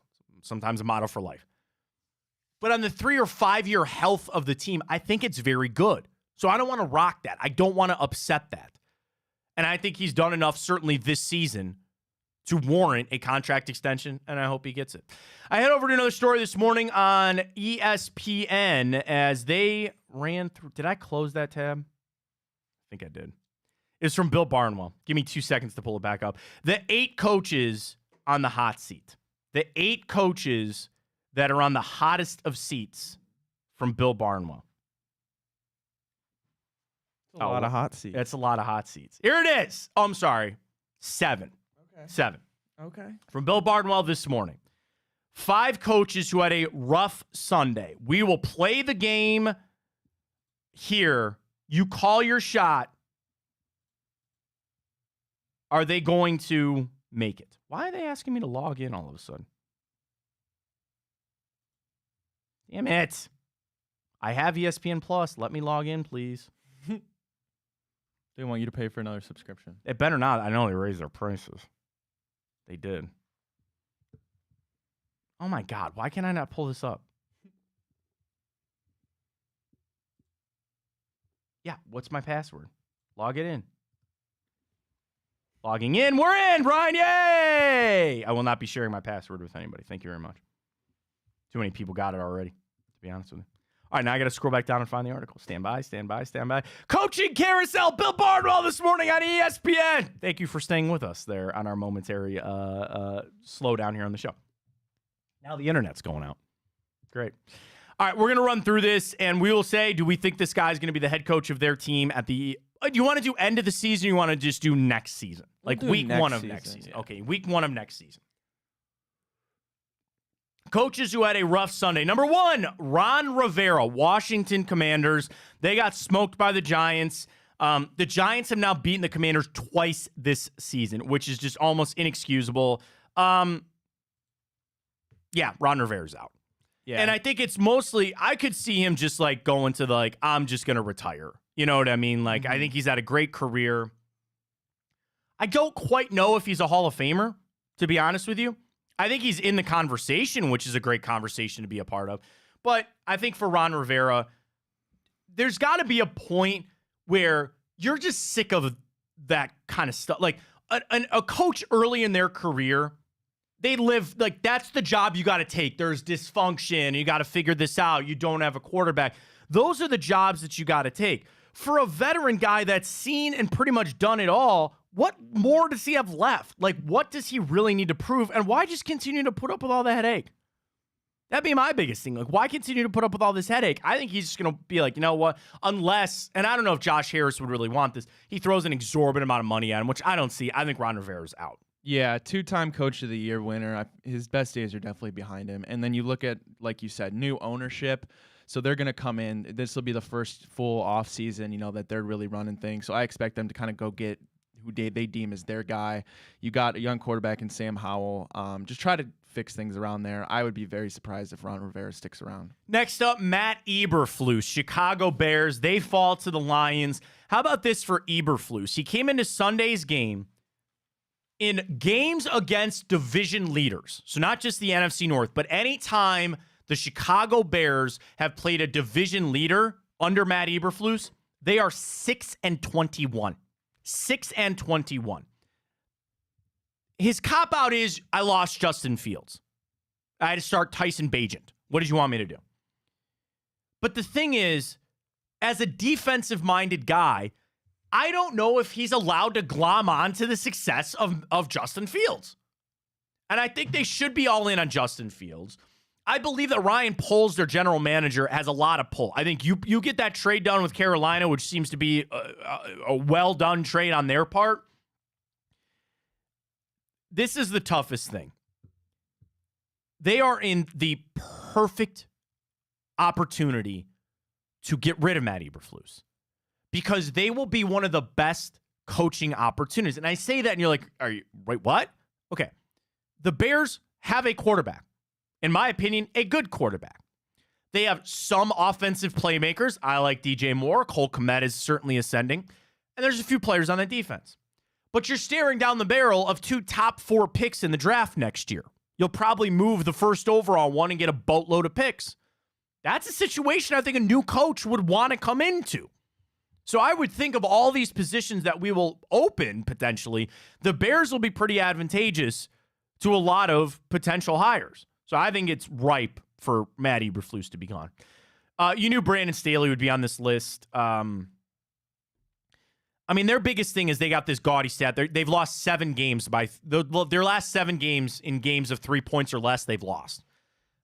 I'm shocked they brought him back after that playoff debacle last year. And the same thing. How much can he sit here and say that he's actually, as a defensive guy, like is all on him? People are calling for him to stop calling defensive plays. I think Brandon Staley's out.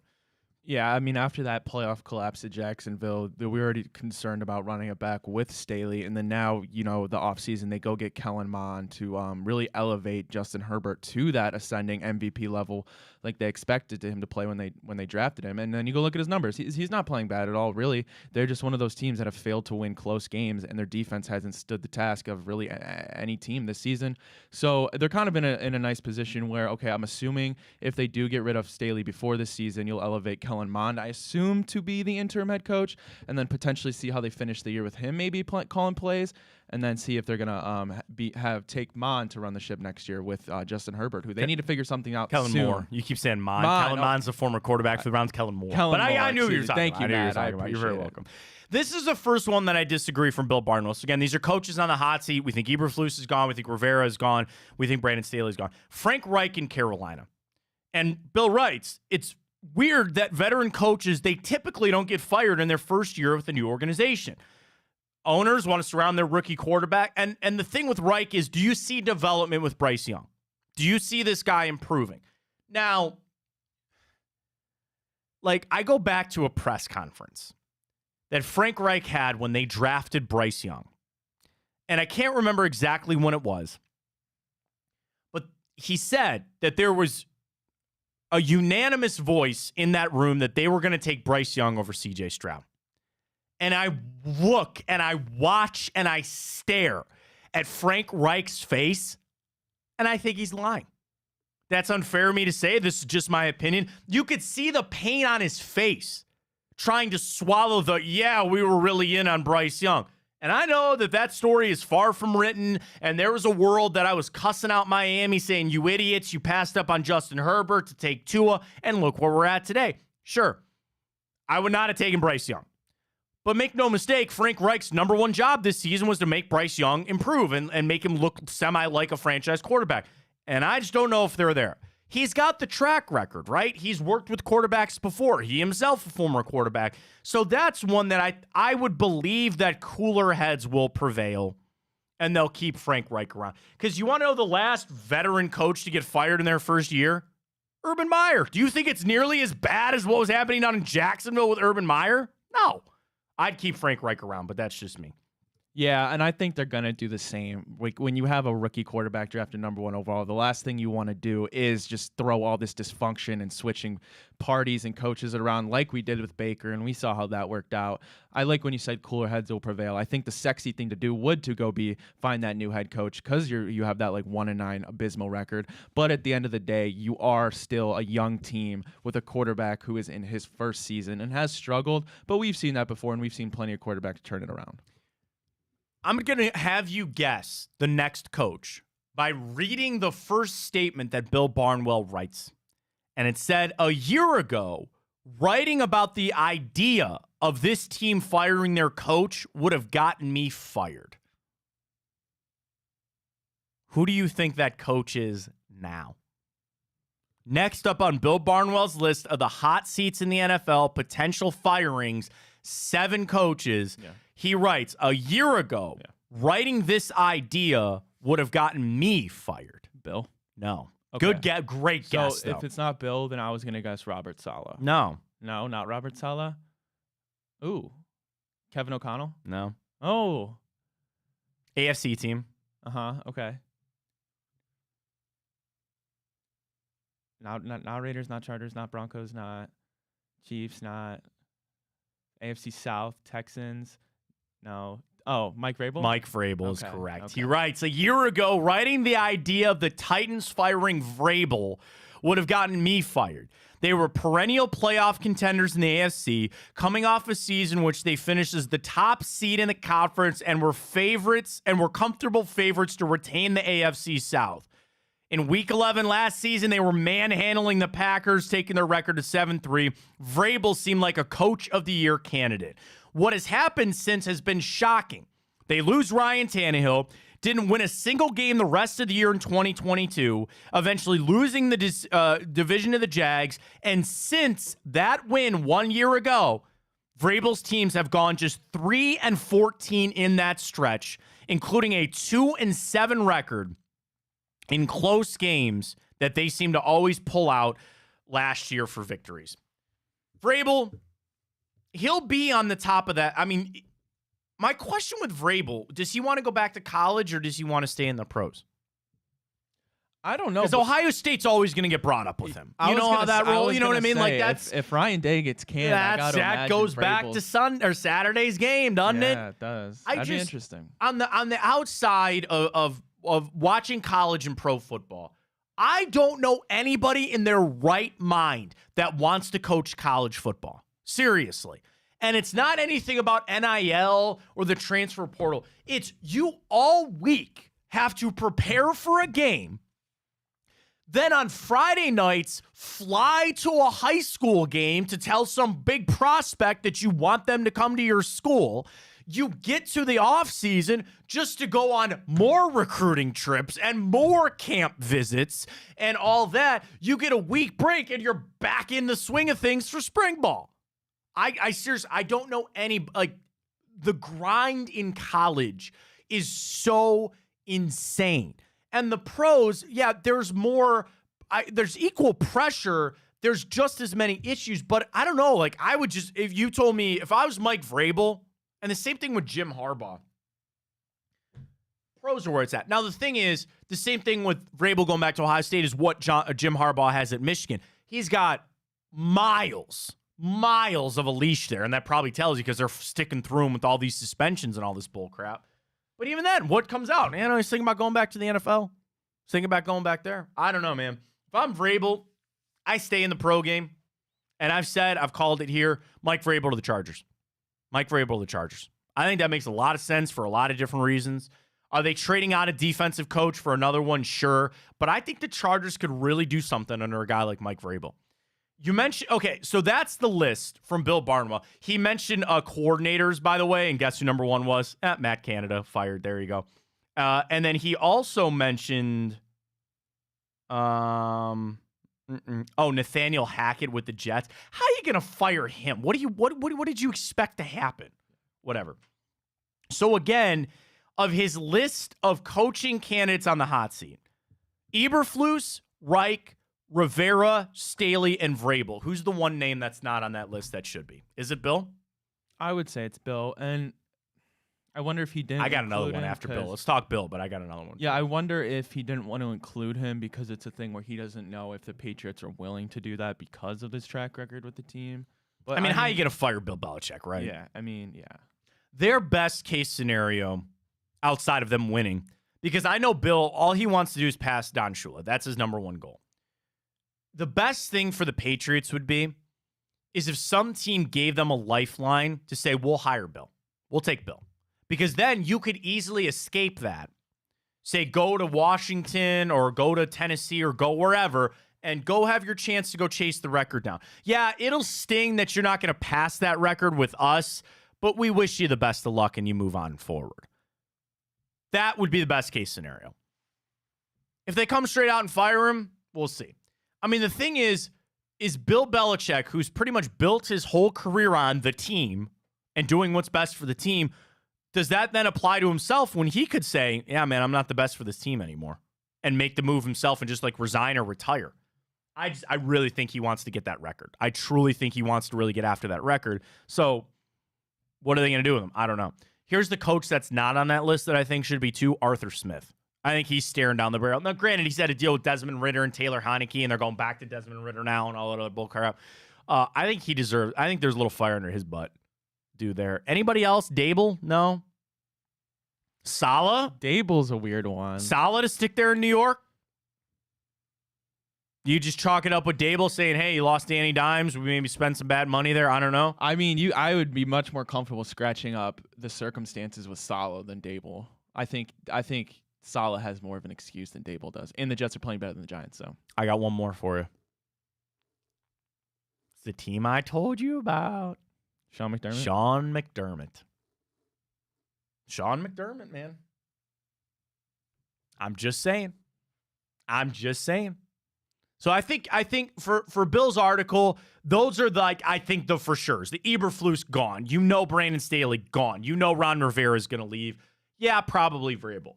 But on that, outside of that list, I think it's Arthur Smith. I'm going to be watching Sean McDermott. I'd be watching both guys in New York, more solid than Dable.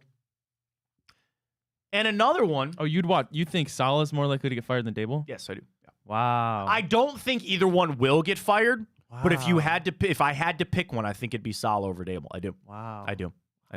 Wow. I do. I just talking about if I'm a Giants fan or if I was in the Giants organization, I think there's still a little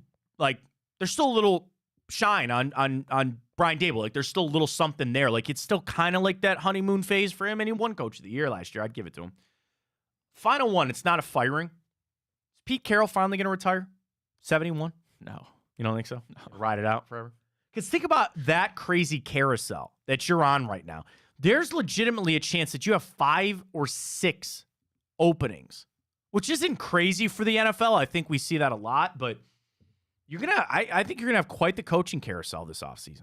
I do. I'll say this: one coach. Oh God, you know what I just thought of? What? This is what I was gonna say. What are you gonna say?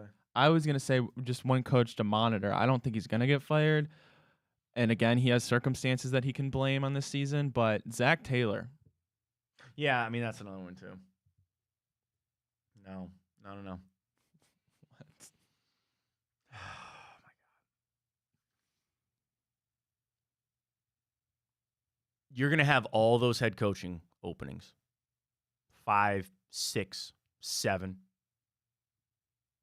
You telling me they're not going to come knock on that door? Oh, yeah. Mr. Jim Schwartz. Yeah, I knew that's where you were going. I would hope that Jim Schwartz would politely decline and say, I had my trip through the buffet line as a head coach. I did it. He said that even like on his introductory press conference. And when he first came here, it was kind of more related to not taking over for Kevin Stefanski,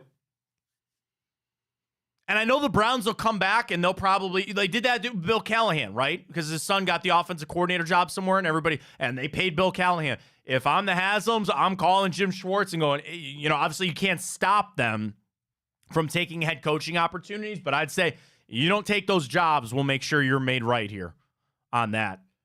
Because it just that many job openings, man, they're going to call for Jim Schwartz. They're going to come call for interviews for Jim Schwartz. God. And I don't want to deny him his opportunities if he wants it. I truly hope he just comes back and he says, you know what? I went through that. I did it. Not really for me. And I hope he stays, but we'll have to see. You want to jump right into Time Hop? 10:43 already? Let's get right to it. All righty, let's jump into it. Do it.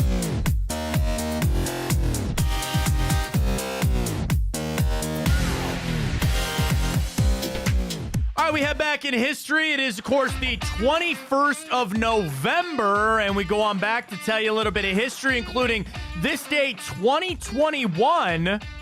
Seen this score before, Ryan. Browns beat the Lions 13-10. This day, 2021. Not a very high-scoring game there.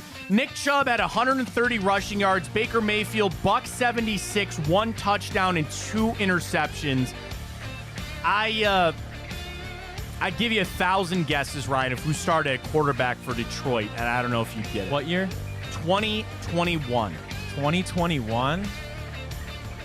David Blow? Good, great guess. No. All right, here's your hint. This guy is starting this weekend, actually.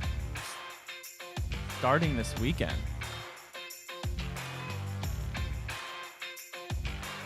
Oh, no. Not Boyle, was it? It is Tim Boyle. Okay. It was Tim Boyle. Well done. Dude, he threw for 77 yards in that game. 77 yards this day, 2021. And the Lions at that point were winless. Of course, they'd finish out that way, would they not? No. They got to win. It's the other Lions team that did it, right? Yeah. Yeah, they would finish 3-13-1. In 2021 for the Lions. This day, the Browns beat them. This day, 2015. Oh, God. I mentioned this with Ben Axelrod. Number 3, Ohio State falls to number 9, Michigan State, 17-14. A team that should have won the national championship. I thought were even better than the team that won it the year prior, and Michigan State upset you, and you lost the state 2015. That loss just sticks with me so bad. It is so bad. This day, 1999, you and I had fun with this before the show. A man named John Carpenter. No, not that John Carpenter, the other one, not the Halloween guy. He became the first player to win the $1 million on Who Wants to Be a Millionaire. I tweeted the clip out, and he did it in the most boss baller way possible. He gets the last question, cracks a smile, says, let me use my phone a friend and call my dad. And his dad gets on the line and he says, I don't really need your help. I just wanted to call to tell you I'm about to win the $1 million. And then answers the question correctly. What a goat. What an absolute goat. Ryan, do you know the 3 lifelines that were on Who Wants to Be a Millionaire? So it's phone a friend. I know you can like split it to get only 2 answers. 50-50. And then you can have the crowd help you. Nice. Well done. Thank you. Dude, of early 2000s, 2 biggest shows going. Who Wants to Be a Millionaire and Whose Line Is It Anyway? The original with Drew Carey. I watched every episode of that original run. Those were some prime television viewing back in the early 2000s. Speaking of television, I would like to set this up to see if you would guess. But do you know about Who Shot JR? Have you ever heard that? Is that Dallas? It is Dallas. This day, 1980, 350 million people tuned in to the season premiere of season premiere of Dallas to find out who shot JR.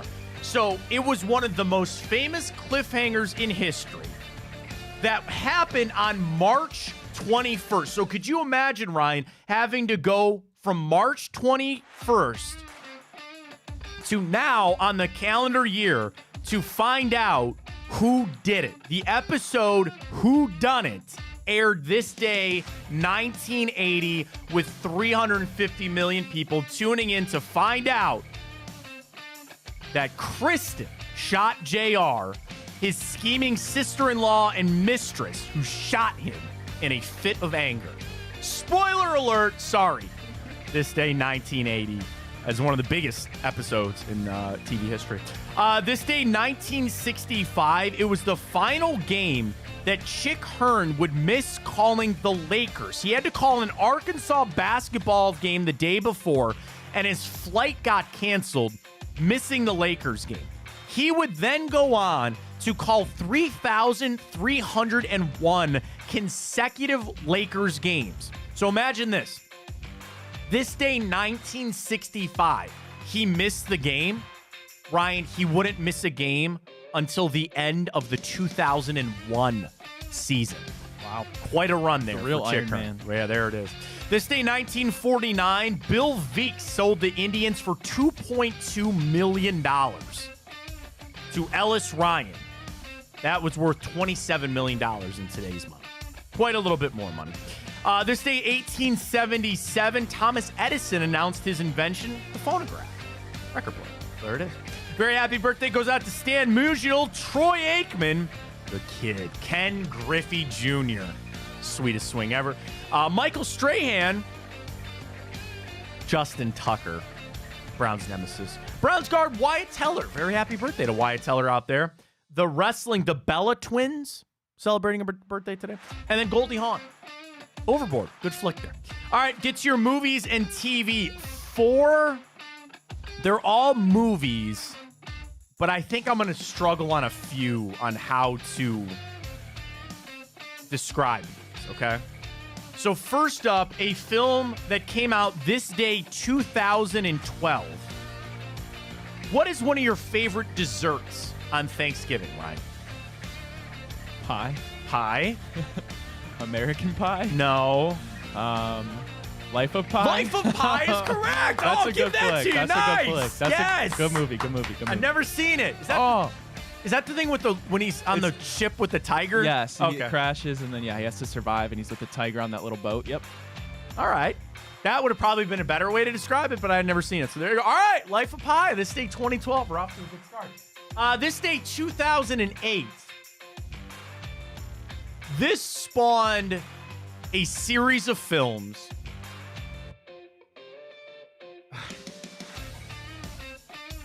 that I would say a lot of teenage girls fell in love with. Yeah. It's unfair because I'm sure there's a lot of people that like this film series. Is it Twilight? It is Twilight, yes. Okay. I've seen it. Yeah, I've it's seen not it. My wife horrible, read all but- the books. Not bad. I can see why people really like it. Robert Pattinson, It's our Batman. Kristen Stewart. I'm sure. I'm all in. All right, this day 2008. All right, this day, so you're 2 for 2. Let's see if you can keep it going. This day, 1976. One of the greatest underdog stories ever told. So I was just thinking Rocky. Rocky is correct. Oh, 76. Okay. Well done. Look at me. There's all those stories. Well, okay, so you know the Chuck Wepner fight. Stallone watched that. Then they got sued. But then the story goes that all the studios that wanted to buy the rights to this movie, Stallone had to fight to like act in it and still want to screenwrite and all that kind of stuff. And it just obviously launched his career where it is today. Still holds up. Still the best. The Italian Stallion. Carl Weathers, Tyler Scher. I mean, what a movie. 76 Rocky. All right. To go perfect on a Tuesday, Ryan. This day, 1931. Okay. I know. 31. Oh, man. It's a monster film. To give you a Frankenstein. Ryan! Drop the mic. Yes! Drop the mic. Yes! I didn't know if you were going to go Dracula or Wolfman. Frankenstein is correct. 4 for 4. Hell yeah. Thank you, Wow. Matt. Thank you, Matt. I was feeling energy today. Wow. Life of Pi, Twilight, Rocky, and Frankenstein. What a Nice. slate. What a Nice. slate. Well done. I prefer Young Frankenstein myself, but nonetheless, Frankenstein. This day, 1931. That's how we get some Mo going. Let's get that Mo for the Cavs tonight, man. Hell They're in yeah. Philly tonight. 7.5. I've not checked. Is our boost populated? I believe it is. All Matt. right, we're up. Let me see if I can get it here. Download the Tipico app. Use that code BIGPLAY100. Here's how it works. You bet $25, you get $100 in bonus bets that you can use on up, and maybe you can even use them on our boost. There it is. It's up. Plus 400. Cavs plus 7.5. Oh, no, they messed it up. Oh, no, they put Tyrese. Can you text them? Can they? Oh, I'm sure they can't take it down. Looks like we're balling with Tyrese. All right, Tyrese Maxey, 3+. We were really meant to be Max Strus. Evan Mobley, 26+ points, rebounds, and assists. That's all right. It's plus 400. Sign up on Tipico. Use that code BIGPLAY100 when you sign up. Deposit 25, bet 25, and you'll get that $100 in bonus bets. Maybe it'll be a good. Well, and the other thing we was did too many Cavs things. Maybe. I guess, but like, and if it hits, we won't complain tomorrow. Yeah, Trust me, we're not exactly. gonna bitch if it hits Exactly. tomorrow. But I would imagine that Max Strus, would he have longer or shorter odds than Tyrese Maxey? I would imagine longer. 3-pointers made. Oh, no. Tyrese Maxey's only at 2.5. Oh, no. Tyrese Maxey, 2.5. Yeah. Max Strus, 2.5. Okay, they're dead equal. They're both minus 175. So trade it on out. I hope Max hits the threes, too. Dude, I'd like that. Write that down because we're going to start doing our boost. I want to do a 3-for-3 boost. All 3-point made on 3 different players. Won't do it tonight because our boost is already going on Tipico. Sign up, use that boost, go get a Maxey, but not enough. All I want is 3. All I need is 3. Get 3 of those and then be done. We'll see how it goes. Tonight's going to be a big game for the Cavs. I'm super excited. This play-in tournament thing, I don't really care about. I look at it as 76ers are one of the hottest teams in basketball, and I think the Cavs are starting to turn the corner to calm down this Donovan Mitchell bull crap that's out there, to really get some heat off of JB Bickerstaff. Make no mistake, if the Cavs kept on the path they were going, there were going to be a lot of questions about JB's job and what they were doing. I think JB Bickerstaff's a really good head coach. I don't want him to go anywhere, so I need some of these wins to just calm things down just a little bit, and I think they're close to it. This Donovan Mitchell sitting out with the hamstring. He's your star player battling a hamstring injury. I don't want him out there in November. I don't need him out there in November. I need him in February, and I need him in March. And it's not crazy to think about the big picture in all this. I'm not going to sacrifice the season for some game on a Wednesday night against the 76ers. But I know it doesn't matter because he's injured. But I thought about that of the new NBA rules, the sitting guys, right? Mm-hmm. Now, he's got a legitimate injury, so he can't play tonight. But we'll see. The other one I really want to watch is Karis LeVert. We grabbed the Cavs at plus 7.5, and I think they're going to ride some momentum from that Nuggets game. I would feel a lot better if Karis LeVert can play tonight. He's questionable. We'll see how that plays out, but I think that would be a big boost for the Cavs. I'm super excited. TNT, 7:30. Perfect start time, in my opinion, for a nice primetime game there. So we'll be all watching tonight. Tomorrow, Browns back out in Berea to get that work going for Denver. Certainly a big weekend ahead. Big weekend for the Buckeyes. We'll continue Michigan. Now, here's the thing. A little update on the show. We're not going to have a show on Friday. Probably going to replay tomorrow's show. So we're going to do our NFL picks tomorrow. We'll do the Friday report card tomorrow. I want to do a special Friday report card for Ohio State, Michigan. So I'll put that on you and Ryan to get that done for tomorrow. And we will have Sonny from Tipico on tomorrow. I'm going to make a wager with him. Now, Sonny said last week he'd give me the points. He did. Yeah, I won't shy away from that. But we're going to make a little wager, maybe on a bottle of spirits or maybe some garage beer. Send him some garage beer. Appreciate everybody's support today. Follow us at Matt Fontana Show, Twitter, Facebook, and YouTube. We're all over the place. Tonight, Josh and Maria Cribbs with the return. In an hour, Chico, 12 to 2. It's Tuesday. The bald, bold Browns breakdown. I throw beautiful in there. Nick Shook in with Chico today. That comes your way at noon. So keep it locked here, right here on Big Play for everything. We'll talk to you on a Wednesday edition. For Ryan Tyler, I am Matt Fontana. And as always, take it easy.